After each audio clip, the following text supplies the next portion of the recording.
Un point sur la météo parce qu'on a envie, Noémie, de connaître les conditions que vont rencontrer nos marins ces prochains jours. Oui, eh bien, on va s'intéresser déjà à la tête de flotte. On va essayer d'expliquer pourquoi Johan Richomme a réussi à creuser son avance avec Charlie Dalin. Eh bien, en fait, tout simplement parce qu'il avait déjà une petite avance sur lui et en plus, il a fait un décalage à l'est, ce qui lui a permis d'avoir plus de vent. Mais maintenant, si on dézoome et qu'on regarde toute la flotte dans le Pacifique, on constate que les bateaux sont plutôt en train de plonger vers le sud. Et pourquoi ils font ça? Parce qu'en fait, ces zones de minimum, là, ces zones sans vent, sont en train, elles aussi, de descendre. Donc, plus ils vont rester sud et proche de la zone antarctique, et plus ils vont toucher du vent.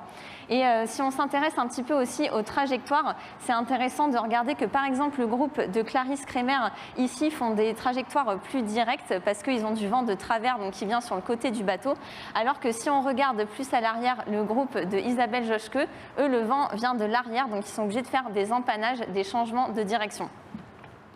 Et bien sûr, on va aussi prendre des nouvelles du groupe de Konrad Coleman que l'on suit depuis quelques jours. Donc les pauvres sont toujours dans du vent très faible, donc il faut cravacher pour essayer de sortir de là. Mais ça a favorisé des bateaux comme Violette d'Orange qui ont pu se rapprocher d'eux. Et Konrad Coleman, lui, continue sa route au nord et c'est plutôt une bonne option parce qu'il a rattrapé son retard.